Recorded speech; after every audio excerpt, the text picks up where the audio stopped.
그래서 아니 그래도 많이 가까워요.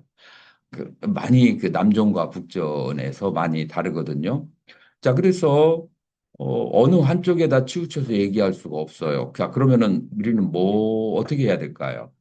근대에 나온 인도 학자가 쓴 책이 있어요. 서적이 날렌드라 두트라고 하는 사람이 쓴 책인데 이 사람이 인도 부파불교의 역사라고 하는 책을 썼어요.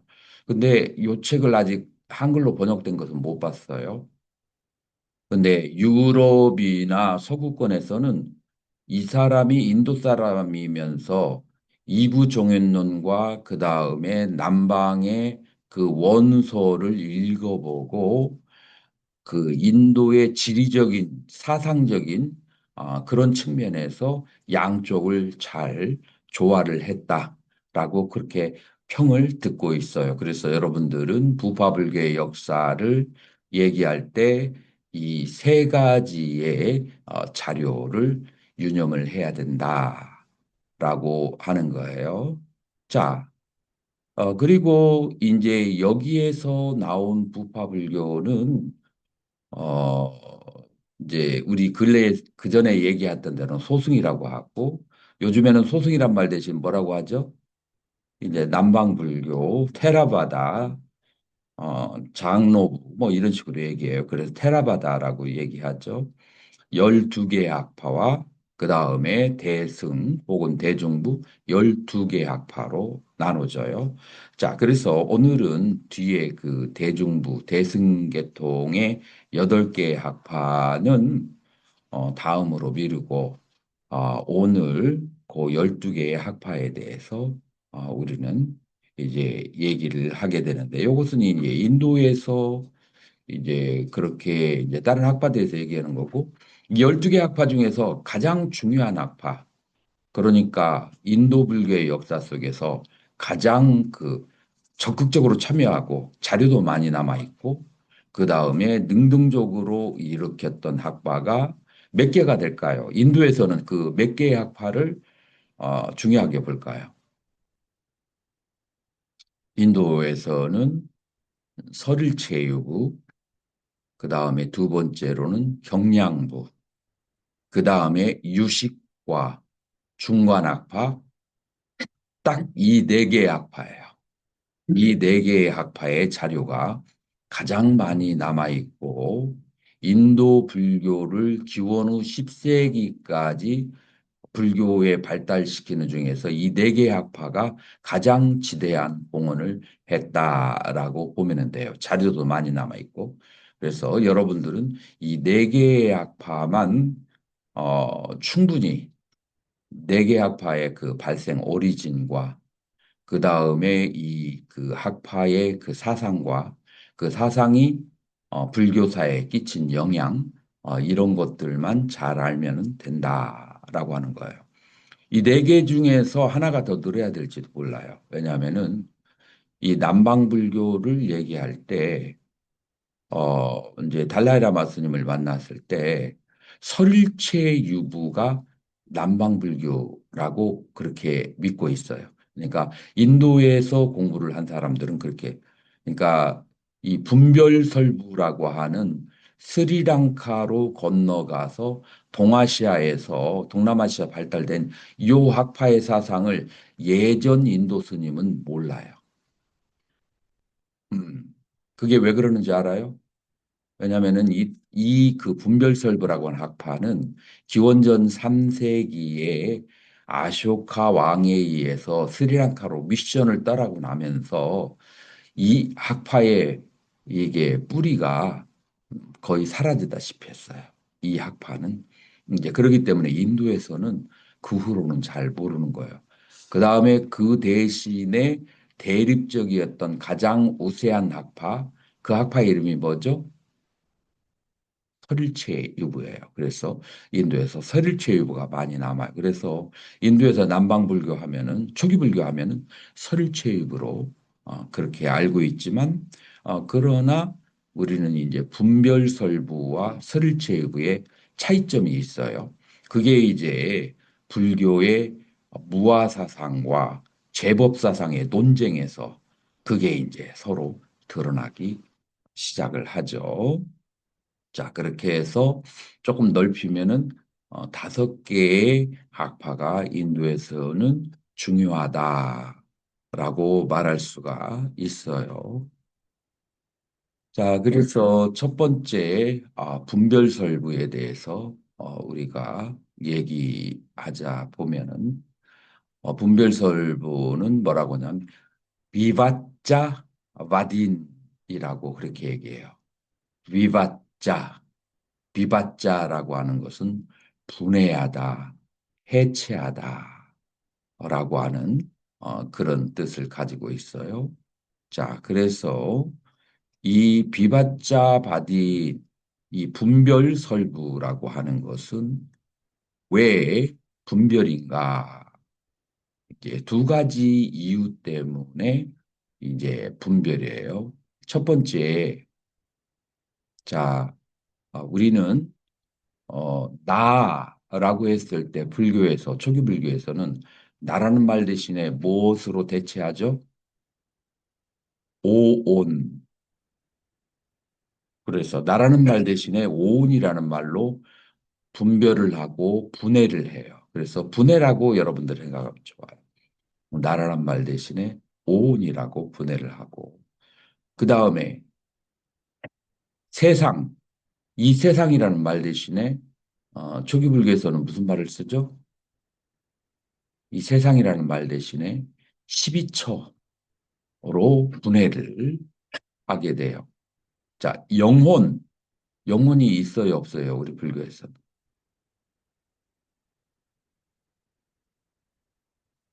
영혼이 인정하지 않죠. 영혼이라는 말 대신에 무엇을 얘기하죠?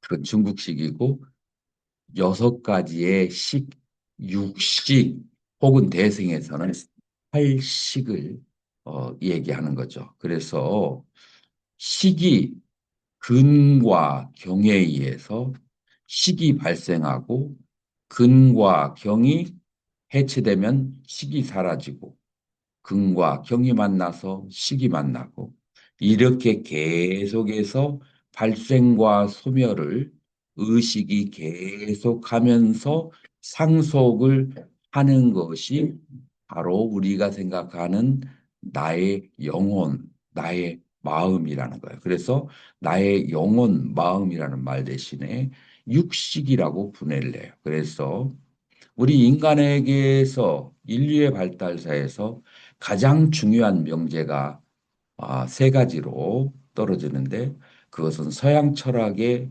발달사에서도 나오고 과학에서도 탐구하는 주제인데 그 세 가지 질문이 뭐예요? 첫 번째, 나는 누구인가? 나. 그다음에 두 번째, 이 세상은 어떻게 만들어졌는가? 그다음에 세 번째, 인간에게는 영혼 혹은 마음이 있는가?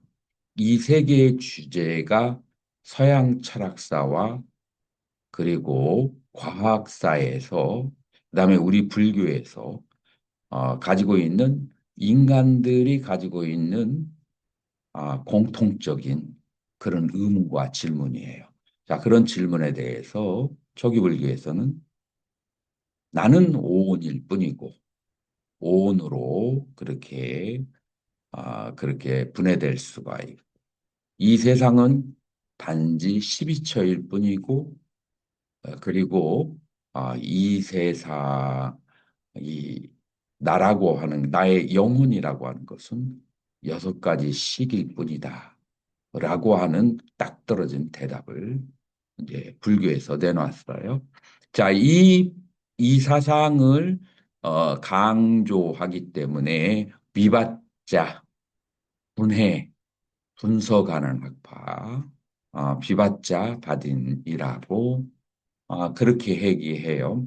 이제 이 학파가 남방 스리랑카 등으로 내려가서 요즘에 얘기하는 남방 불교의 전신이 바로 이 비받자 바딘이다. 라고 그렇게 말할 수가 있어요. 자, 이게 이제 첫 번째 이유예요. 이게 다가 아니에요. 자, 두 번째 왜 분별 혹은 분해 하는 학파라고 하는가라고 하면 여러분들이 서릴체이브의 이론을 좀 들어보셨을 거예요.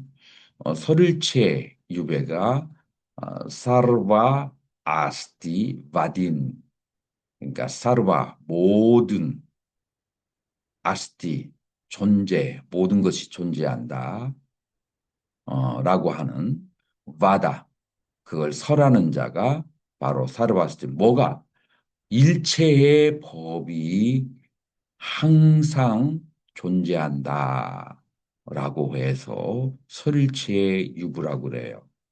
자, 스님, 이 얘기를 들어본 적 있어요? 일체의 법이 삼세에 존재한다. 누가 들어본 적이 있어요? 들어는 봤어요. 이게 무슨 뜻을 가지고 있죠? 왜 이런 말이 나왔죠? 일체의 법이 삼세에 존재한다. 이 말이 왜 나왔죠?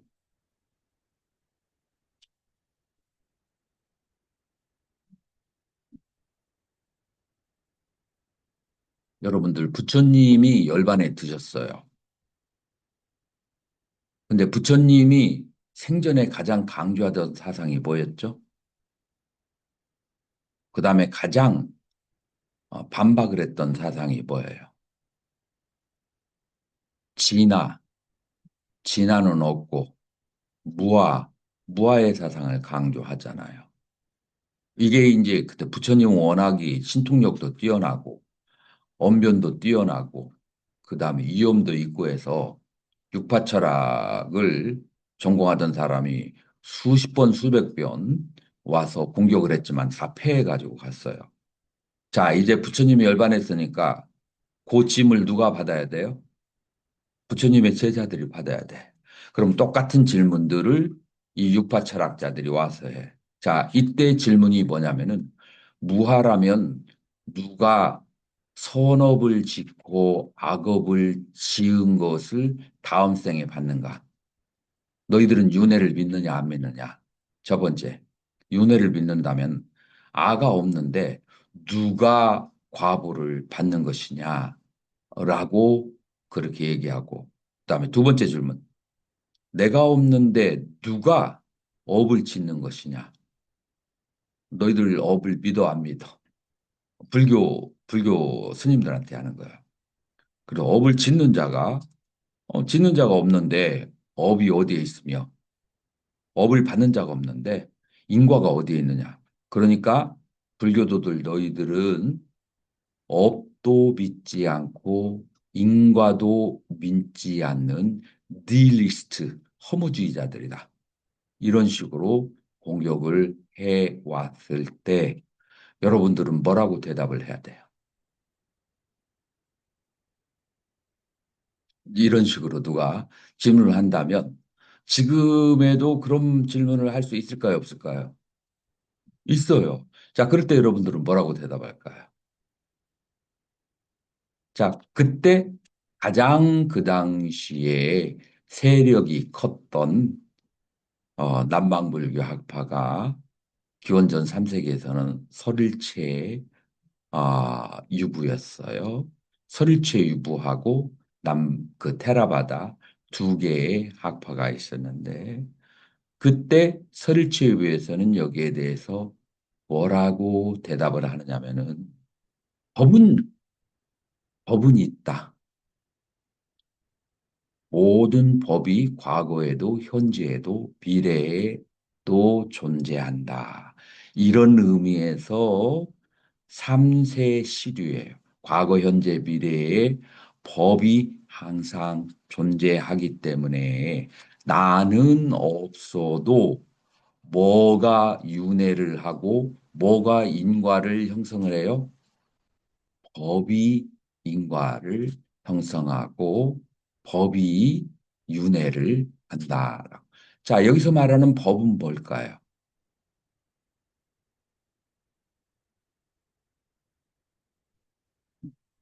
법. 여러분들 그 아비담마를 공부해 본 사람 손 한번 들어보세요.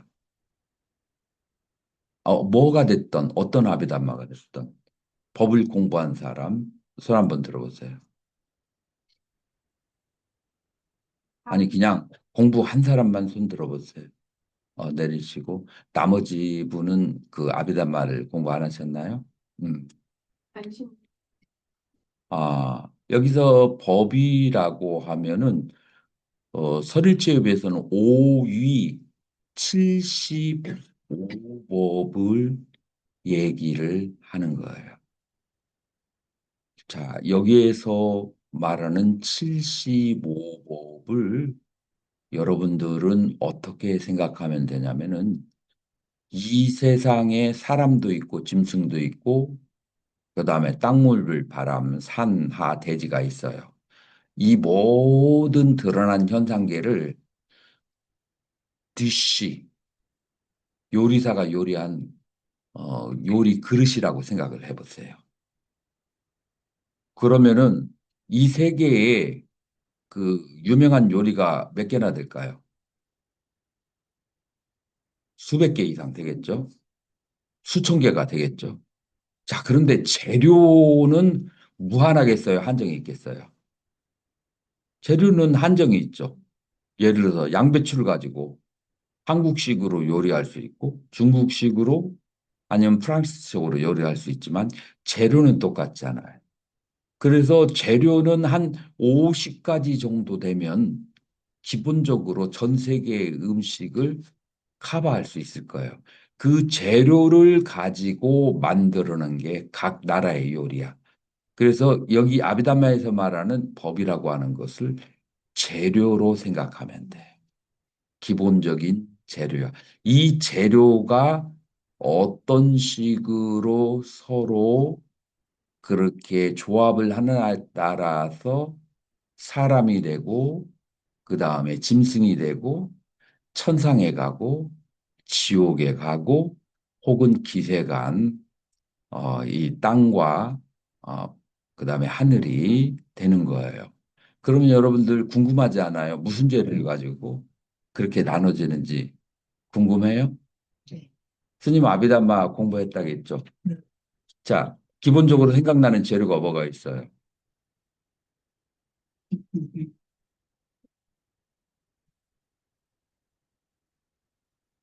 자, 그래서 75가지의 재료를 카테고리로 한번 나눠보면 색법, 심법, 그 다음에 심소법, 그 다음에 심불상응행법, 무의법. 자, 그래서 인간을 크게 설명하려면 내 몸이 있고 이 몸은 색법이에요. 그 다음에 내 마음이 있죠. 내 마음이 있는데 마음을 크게 둘로 나눌 수가 있어요. 심과 그 다음에 심소로 나눌 수가 있어요. 자, 그러면은 색이라고 하는 것은 여러분들 뭘로 이루어졌죠? 지, 수, 화, 풍, 혹은 안이비설신이 색성향미촉법. 이게 전부 다 안이비설신, 색성향미촉. 요게 색이에요. 자, 여기서 질문 하나 들어가요. 안이비설신, 색성향미촉. 이거 설명 필요해요? 아니면은 이해가 다 되나요? 안이비설신, 스님이 대답해 보세요. 그렇죠. 안이비설신, 색성향미촉. 혹시 한번 설명이 필요할까요? 안이비설신, 색성향 미촉, 요거는 색법이고, 안이비설신 의하고 법은 뭐에 해당해요? 심법에 이제 속하는 거죠. 자, 그러면은 심소라고 하는 것, 심소라고 하는 것은 뭐를 심소라고 하죠? 심소는 우리 쉽게 생각해서 심보라고 생각하면 돼. 어떤 사람은 심보가 어때요? 심보가 못됐어요. 어떤 사람은 심보가 어때요? 착한 사람 있잖아요. 예, 그래서 마음에 드는 작용인데 어떤 사람은 심보가 착한 사람 있잖아요.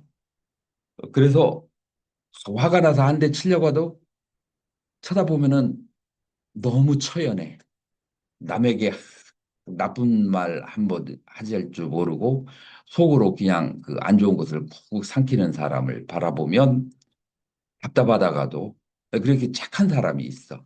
그래서 그 다음에 어떤 사람은 카멜레온처럼 굉장히 착하다가 갑자기 악인으로 돌변하고 왔다 갔다 하는 사람이 있죠. 그래서 이 세 가지를 선법, 악법, 무기법이라고 그렇게 얘기를 하는 거예요. 그래서 선, 악, 무기에 그런 이제 심소가 있는데 설일제부에서는 이걸 46개가 그런 심소가 있다라고 그렇게 얘기해요. 자, 그래서 12개는 악한 심소고 그다음에 25가지는 선한 심소고 그다음에 또 무기의 심소가 10개 정도 되고 뭐 대략 이제 이렇게 조금 다른데요. 뭐 쉽게 여러분들에게 얘기하면은 악한 것은 뭐가 대표적으로 악한 것인가? 함, 진, 함진, 그 탐심과 진심과 그 다음에 세 번째로는 뭘까요? 치인데 좀 구체적으로 얘기해요. 들뜸. 사람이 들뜨면 실수를 자주 하게 돼. 들뜨면. 그래서 함, 진, 들뜸, 그 다음에 이제 이런 식으로 이것이 악한 마음, 어리석음 이런 것들이 악한 마음이라고 하고 그 다음에 선한 마음은 어떤 것을 선한 마음이라고 그래요?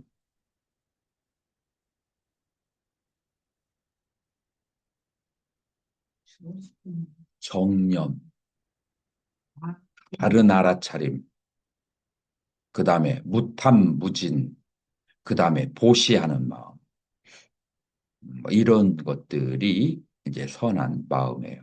이제 이런 것들이 서로 어떻게 얽히고 설켜서 그렇게 해서 이제 이 세상에 지옥에서부터 천상, 그 다음에 무색계까지, 그 다음에 출세간의 성문영각 보살 부처의 세계까지 이런 그 심소가 서로 어떻게 조합이 되느냐에 따라서 십계가 벌어진다라고 하는 것이 아비담마의 적이에요. 자, 그래서 어떤 사람이 살인을 하고 안 좋은 말을 해서 죽어서 이제 사막도에 가거나 어떤 사람이 늘 공경하고 보시해서 죽은 다음에 천상에 태어나게 되는 과보가 발생한다고 했을 때 이 설일체 유부에서는 나는 없어. 나는 없는데 선한 심소, 보시, 지계 그리고 무탐, 무진이라는 그 신소들이 모여서 어디로 가게 한다? 천상으로 가게 해. 자, 그리고 사막도로 가게 하는 것은 무엇인가? 악한 심소, 들뜸, 후회, 탐심, 진심 이런 법들이 모여서. 자, 여기에서 쌈프라육다, 만나서, 빗프라육다, 흩어져서 라는 단어를 설치부에서는 사용해요. 자, 그렇게 해서 어디로 간다? 그렇게 해서 사막도로 가게 된다. 그러니까 이 법마저 없어버리면 그러면은 인과와 윤회를 설명할 수 있어요, 없어요? 설명할 수가 없었어요. 설치입은. 그렇기 때문에 법 실체론, 삼세 시류 법 실체론이라는 것을 강력하게 주장을 했던 거예요. 이해가 되나요? 자, 거기에 대해서 스리랑카 등 남방 동남아시아로 내려간 분별 설부에서는 그 의견에 동의를 할까요, 안 할까요? 그 의견에 동의하지 않아요. 뭐라고 얘기했냐면은 존재하는 것은 현재의 법만 존재한다. 그래서 과거나 미래의 법은 실제하지 않는다라고 얘기해요. 여러분들 금강경에 이런 말이 비슷한 말 기억나는 사람 있어요? 옳지. 과거심 불가득, 현재심 불가득, 미래심 불가득. 자, 금강경은 어느 학파의 소위 경전이에요? 중관학파의 소위 경전이에요. 자, 거기에서는 이 법이, 이 심도 법이에요. 이, 이 법이 뭐라고 얘기해요? 과거, 현재, 미래 다 없다 그래요. 자, 그래서 이 법에 대한 정의가 중간학파는 과거, 현재, 미래 다 없다라고 얘기하고 분별선부에서는 현재하고 과거에 저지른 업이 있는데 내가 다 까먹고 받은 게 있고 아직 덜 받은 게 있잖아요. 덜 받은 그 과거의 법과 현재의 법, 요 두 가지만 실제로 존재하고 나머지는 미래는 오지 않은 것이니까 실제하지 않고 과거의 법 중에서 이미 다 받아버린 것은 사라져서 실제하지 않는다라고 얘기를 해요. 자, 그래서 이 법실제론이 이 부파불교에 있어서 가장 중요한 이슈로 처음 나오게 되는 거예요. 처음 나오게. 자, 근데 그 문제가 어디에서부터 시작했어요? 어디에서부터 시작했느냐면은 바로 부처님이 무아라고 말씀하셨는데 무아이면은 그러면은 누가 업을 짓고 누가 인과를 받는가라고 하는 아주 뭐랄까 클래시컬한 질문이에요. 이 질문이 동대에서도 호진 스님에게 동대에서 프랑스에 가서 공부를 하고 오신 호진 스님도 이 문제를 가지고 동대에서 뭐라고 얘기를 했어요. 뭐라고 말씀하셨냐면은 무아사상은 불교의 가장 핵심 사상이다. 그러므로 뭐가 없다? 윤회는 없다. 그러니까 이게 옛날의 질문이 아닌 거예요. 지금 현재까지도 내려오는 질문이에요. 그러니까 무아인데 누가 윤회하는가라고 하는 것은 불교를 공부한 사람은 꼭 누군가에게 질문을 받는 이제 물론 산속에서 숨어서 살면 꽁꽁 숨어서 살면 그런 질문 안 받을 수 있지만 일단 시내로 나오면 타종교인이나 아니면은 비종교인, 불교 신자들에게 이 질문은 꼭 들어요. 이 질문이 들었다면 어디로 가서 살면 돼요? 아주 오지로 가서 살면 농사만 짓는 그런 사람들은 이거 생년월일만 봐달라고 하는 그런 거 하는 사람은 이런 질문 않지만 조금 지식인 사회로 나오면 이 질문이 꼭 나와요. 네. 의견은 윤회 있잖아요. 그렇게는 윤회 없습니다. 누가 그렇게 대답했어요? 윤회가 없다고 대답했어요? 제정신으로 대답. 그래, 왜 얘기하고 이제 나중에는 이거 얘기하면 돼. 이 두 개는 불교의 투 축이에요. 윤회와 무아는 두 개의 축이고, 이제 이게 조화롭게 정리가 되고 이해가 되면 내가 공부가 어느 정도 깊어졌다. 라고, 예. 죄송합니다. 말씀드립니다. 저는 이렇게 이해하고 여지껏 승려 생활을 했습니다. 음, 무아를 깨달은 나와 무아를 깨닫기 이전의 나를 나누고 살았습니다.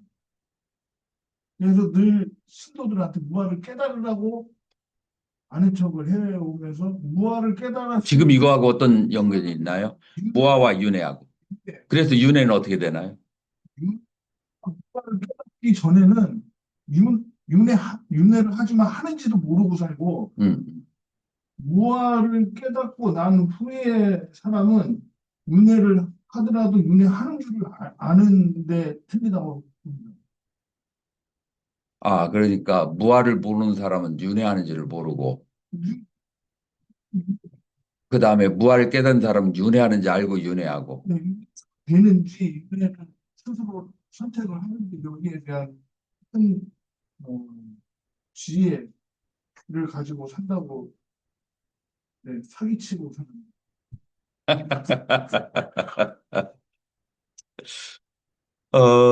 그거, 그래서 예? 무아를 이렇게 해서 이 질문에 대해서 선중의 한 스승이 이런 똑같은 질문을 받은 게 있어요. 뭐죠? 백장 스님께서 어느 날 마루에서 좌선을 하고 있는데 여우가 세 바퀴를 돌더니 아주 아름다운 미인으로 변하는 거예요.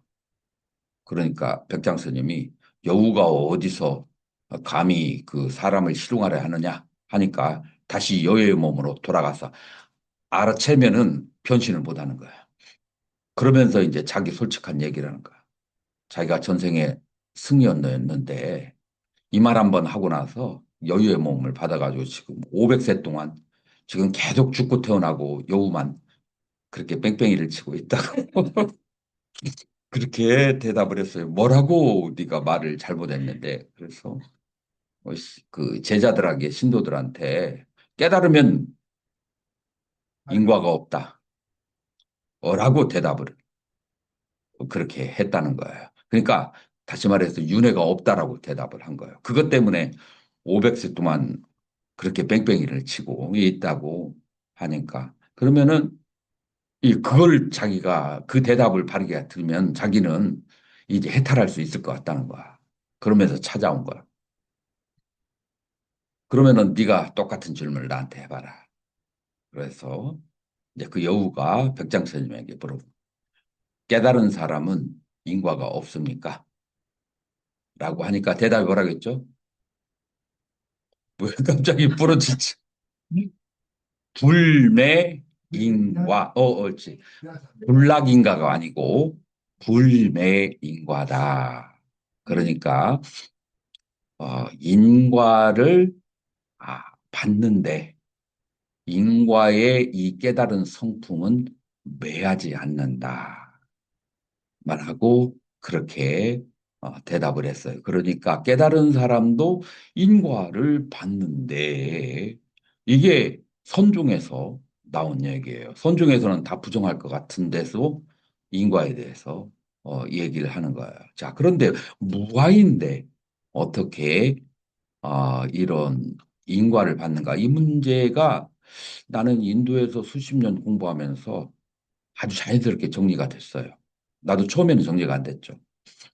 정리가 안 됐는데 내가 산스크리트나 빨리 논술을 살펴보면 옛날에 그렇게 뛰어난 고승들도 이 문제 가지고 그렇게 힘들어 했었더라고요. 그러니까 여기에서 설일체의보와 분별설보와 중간 학파가 서로 디파팅을 서로 다른 사상 체계로 나눠지게 된 것이 무엇 때문에 그런다고요? 법의 실제에 대해서 서로 다른 견해를 가지게 됐기 때문이고, 법의 실제는 무엇 때문에 중요하다겠죠? 무아인데 누가 윤회하는가? 법이 윤회를 한다라고 하는 설일체 유부의 정교한 논리에 대한 다른 학파들의 나름대로의 전개 방식이다라고 그렇게 이해를 하면 되는 거예요. 자, 그래서 이 분별설부는 두 가지 이유 때문에 분별설부라고 그렇게 했어요. 첫 번째 이유는 뭐죠? 나와 세상과 그 다음에 그 영혼에 대해서 온 12처 18개로 분별하고 분해를 해서 대답을 하기 때문에 분별설보다 1번. 2번. 왜 분별설문가? 설일체부에 반해서 과거, 현재, 미래의 법 중에서 현재의 법과 아직 체험하지 않은 과거의 업 일부 이 두 가지만 실존하고 나머지는 존재하지 않는다라고 분별해서 말하기 때문에 분별설부라고 한다라고 하는 거예요. 이해가 됐나요? 근데 네. 그러면 사람이 이제 치매에 걸리지 않습니까? 그러면 그 불매인과로 가야 되는 겁니까? 불매인가는 뭐예요, 여기에서? 이걸 받아도 그냥 이게 매이지 않는다 그러지 않습니까? 여기서 매하지 않는다라고 했을 때 네. 사건보다도 자기 마음의 성품을 본 것이 매하지가 않는다. 그러니까 뭐 이놈 소위 한소식 했다는 사람도 치매에 걸리지 않습니까? 그러면 자, 그 치매에 걸린 그 상태에서는 모르지 않습니까? 아직 원상 돌아. 그러니까 객관적인 지식에 대한 그 기억은 잊어버릴 수 있는데 내 마음의 성품까지 잊어버리면은 그 사람은 진짜 깨달은 사람이 아니죠. 근데 마음의 성품은 객관적 사물은 잊어버릴 수 있죠. 마음의 성품은 잊어버리지 말아야 되죠. 마음의 성품 잊어먹는 게 아닌지 알 수 없죠. 그러니까 그거는 제3자가 말할 수 있는 게 아니고 이것도 이제 논서에 나와요. 이거를 아는 사람은 부처님과 자기 자신밖에 없다. 부처님은 타심통으로 상대방이 그 경지에 이르는지 알고 그 다음에 두 번째는 자기 자신. 그래서 이건 어차피 제3자가 모르는. 그럼 치매에 걸려서도 깨달으신 분인지 못 깨달으신지는 부처님만이 아시겠네요. 그런데 말씀을 법문을 하시는 거 보면은 자기 성품에 대해서 표현이 역력하면 그러면은 이제 그거는 어, 이제 그거는 이제 깨달은 분이라고 봐도 돼야겠죠. 자, 근데 안타깝게도 제 상식에는 깨달으면 이런 병에 대해서 초월이 있어야 되지 않나. 이제 깨달음이 크게 두 가지로 이루어져요. 크게 두 가지로 이루어졌는데 네. 번뇌가 크게 두 가지로 나눠져요. 하나가 무슨 번뇌죠? 견혹. 두 번째가 수혹이에요. 견혹이라고 하는 것은 이제 성품에 대한 미혹이 견혹이에요. 그런데 그 성품의 본질을 봤어요. 자, 여기서 말하는 성품의 본질은 무아예요. 공, 공이고 무아임을 보았어요. 자, 그러면은 이런 상태에는 초견성 혹은 수다원이라고 그래요. 근데 견성을 하고 수다원이 되었어도 아직 두 번째 번뇌는 남아 있어요. 그게 뭘까요? 수혹, 수혹. 닦아야만 사라지는 번뇌. 그 수혹은 뭔가? 탐, 진, 만, 그리고 무명. 하는 큰 네 가지예요. 그래서 나의 본성은 보았는데 아직 습에 의해서 이 세상에 대해서 혹은 천상에 대해서 탐심과 혹은 진심과 교만한 마음과 그 다음에 무명이 남아있을 수가 있다라고 하는 거예요. 그래서 그 수옥마저 다 제거하면 뭐라고 하죠? 아라한이라고. 수옥이 다 제거되면 돈오, 돈수, 오와 수가 다 닦여졌다라고 얘기하는 거예요. 그래서 돈오돈수가 되던 사람을 선중에서는 다 깨달은 사람이라고 하고, 그 다음에 초기불기에서는 아라한이 되면 무학, 더 닦을 것이 없는. 그래서 무학이나 혹은 이제 돈오돈수를 한 사람의 경우에는 지금 이 사건이 벌어지면 안 되죠. 치매가. 그런데 이제 견홍만 닦은 사람, 수다원이나 혹은 도노만 한 사람들은 아직 그 번뇌라고 하는 혹이 닦여지지 않아서 여러 가지 현상이 일어날 수가 있는 것이다. 이제 이렇게 볼 수가 있죠. 저는 그 업식으로 봤더니 업식을 그게 바로 업식이라. 그 아까 말한 수옥을 다른 말로 해서 업식이라고 그래. 업장. 업이 응. 덜 놓아서 치매가 걸렸다는 그렇지. 그게 바로 수옥이라고 하는 거야. 응. 스님도 뭐 허리가 없죠 봤다 그랬지 않습니까? 음, 뭐 음. 전생에 수없는 저기 자기가 씨름 선수였는데 상대방 뭐 허리를 다치게 가지고 아파도 업을 받는다를 나도 치매도 이 업을 받기 위해서 치매를 받는 그렇게 생각했는데 제가 생각한 게 맞는 답이었네요. 근데 씨름 선수가 되어서 그 만든 그 업하고 그 다음에 탐진만 무명이 있어서 있는 업하고는 종류가 달라요. 그러니까 탐진만 무명은 악업에 해당하고 요거는 사라지는 업이야. 그래서 업의 종류가 좀 다르다. 그걸 이제 알아야겠죠.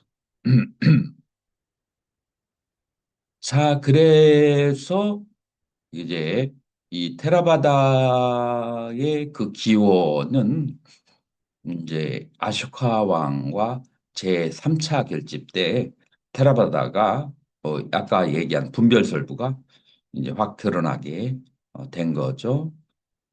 자, 그래서 이 분별설부는 이제 제3차 결집이 어디에서 일어났어요?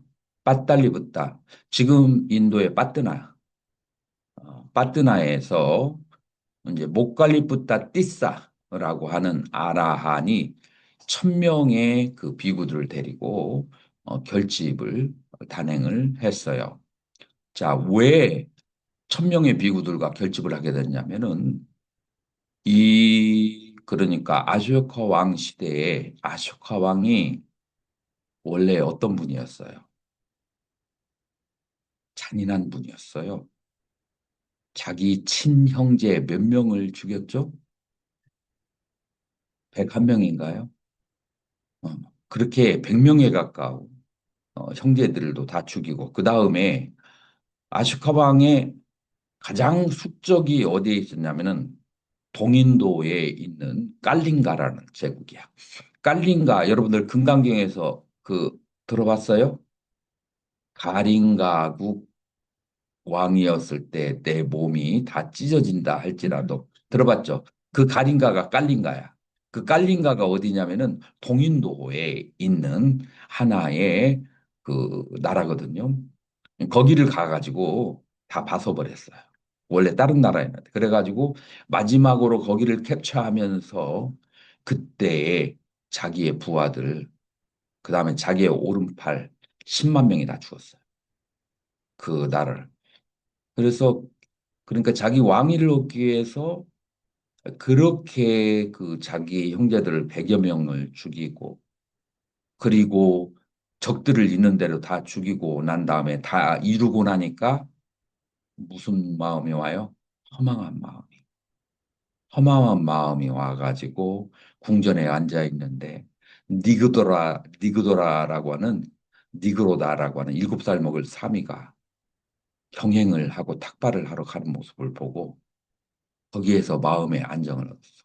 그다음부터 불교의 신심이 일어나가지고 이제 적극적으로 불자가 됐는데 좀 지나친 보시를 했어. 어떻게? 나라를 저당 잡아가지고 세 번을 팔아가지고 전부 다 보시를 했어. 전국에 8만 4천 개 탑과 사원과 막 그냥 하여튼 그 자기의 그 죄업을 시키고 싶은 마음에서 그런지 엄청나게 승려들 후원하고 보시했어. 그 결과로 어떻게 됐죠? 다른 종단의 사람들이 살기 편한 승려가 머리 저절로 깎고 승려 옷 입고 그렇게 살아서 불교가 아주 막 그냥 난잡해졌어요. 이제 그래서 그 이교도들을 내보내기 위해서 그러기 위해서 결집을 열은 것이 제3차 결집이고 그때의 그때 썼던 논서 중에 대표적인 논서가 까따바뚜 논사라는 책이에요. 그때 이 논사라는 책은 주로 어떤 학파를 철저히 그렇게 다스리냐면 아를 인정하는 학파를 철저히 다스리는데 그때 어떤 학파가 아를 인정했어요? 독자부라고 하는 불교의 설일체부의 한 지파인 독자부가 있거든요. 처음 들어봐요. 독자부가 있어요. 그래서 이 독자부가 이제 아에 가까운 사상을 인정을 그렇게 해요. 그래서 그 독자부를 그거를 다스리기 위해서 논사라는 책이 쓰여졌다라고 이제 하는 거예요.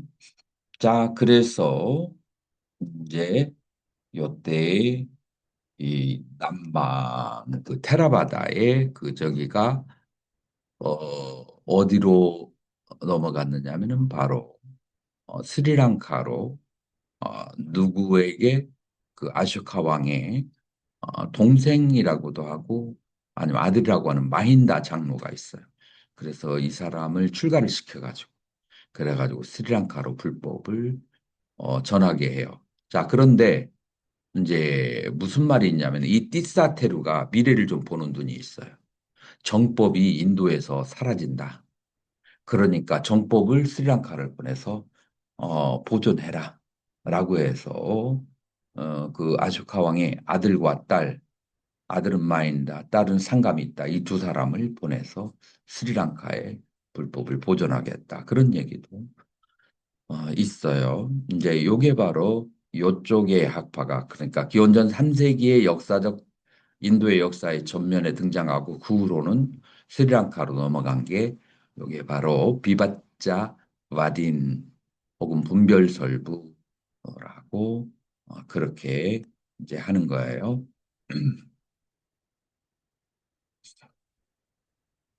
자, 그러면은 여기를 테라바다라고 이제 그렇게 혹은 산스크리트 스테비라바다라고도 그렇게 하는 거예요.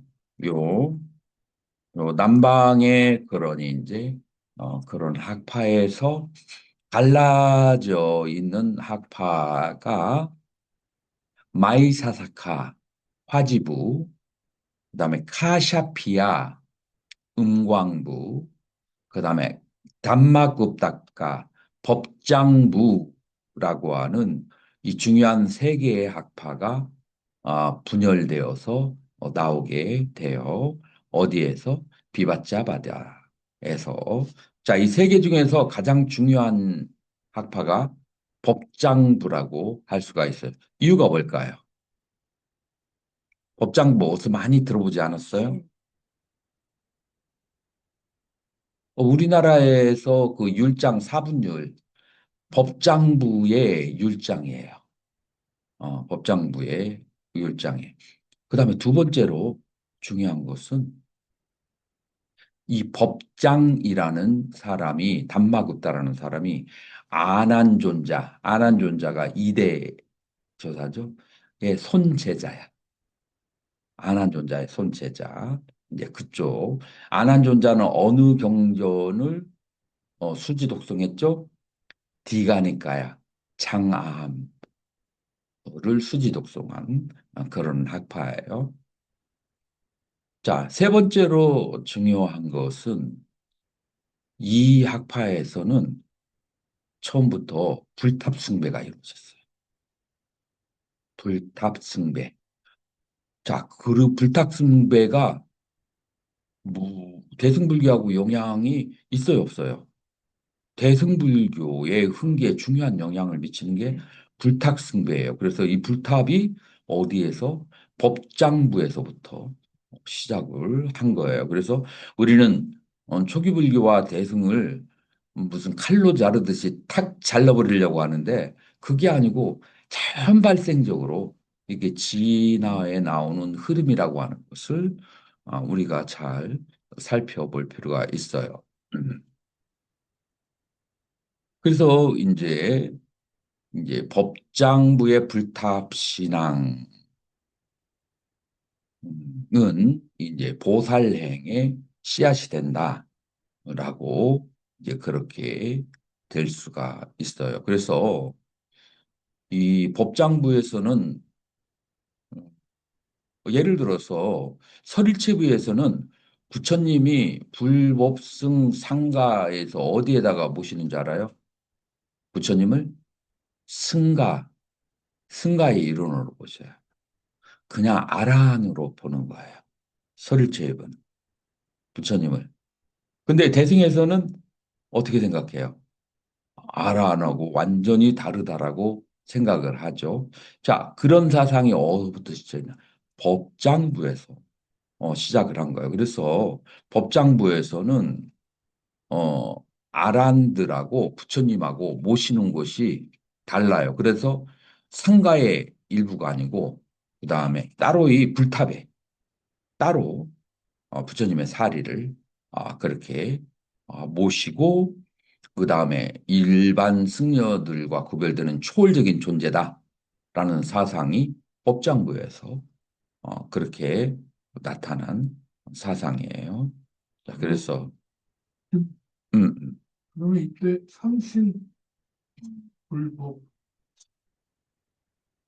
법신 보신 화신 이야기가 이때 나오는 아니요, 그거는 조금 다른 거고, 그거는 이제 대중부 거기에서부터 나오는 건데 지금 여기에서는 불탑신앙 그 법장부에서는 그 다음에 또 강조했던 것이 부처님에게 공양을 올리고 그 다음에 부처님에 대한 믿음 이거는 주로 대승에서 많이 한다고 생각하잖아요. 근데 이 초기 불교의 큰 학파 그러니까 안한존자의 손제자가 되는 사람이 공양과 그 다음에 신앙 생활을 중요하게 여긴 거예요. 그래서 이런 것들이 자연스럽게 대승적인 움직임으로 초기 불교의 지파에서 일어나고 있었다라고 하는 것을 여러분들은 알 수가 있어요. 음.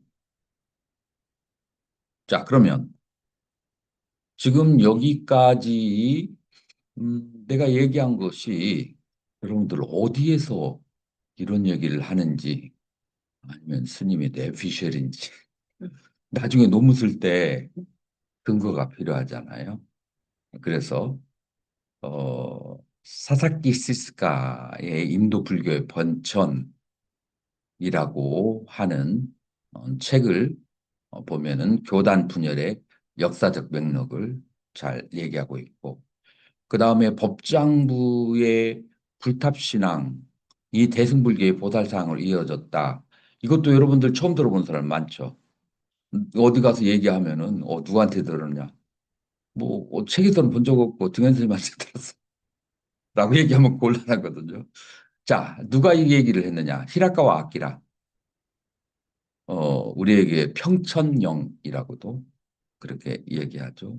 인도 불교의 역사 상하로 되어 있는데 이 사람이 처음으로 법장부에 통해 불탑 교단이 대승불교와 보살사상의 모태가 되었다라고 하는 그러니 이제 언급을 했어요. 이건 세계적인 권위 있는 책이죠. 그 다음에 시모다 마사이로가 또 열반경의 연구에서 불답 신앙과 대승경전과의 관계에 대해서 얘기했고, 아까 얘기했던 날린 악샤 둑트라고 하는 무디섹트 인 인디아, 그래서 인도의 부파불교라고 하는 책에서 어떻게 초기 부파불교가 대승으로 자연스럽게 넘어갔는지에 대해서 이렇게 여러 가지의 서적들이 설명을 하고 있다라고 그렇게 볼 수가 있어요. 여기까지 질문. 우리 몇 시에 끝내줘야 되죠? 스님들은 뭐 일찍 가가지고 뭐 할 일 없잖아. 오늘 신입생 저 신입생 환영해 준다고 했습니다. 그래서 3시에 한다고. 그래서 몇 시까지 강의를?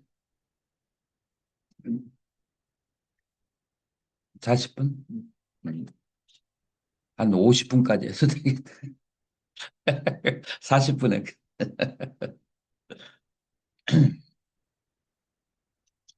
자, 설일체육으로 바로 건너갈까요? 잠깐 휴식이 필요해. 예? 머리가 너무 막 바보. 예, 맞아요. 자, 5분 내지 7분만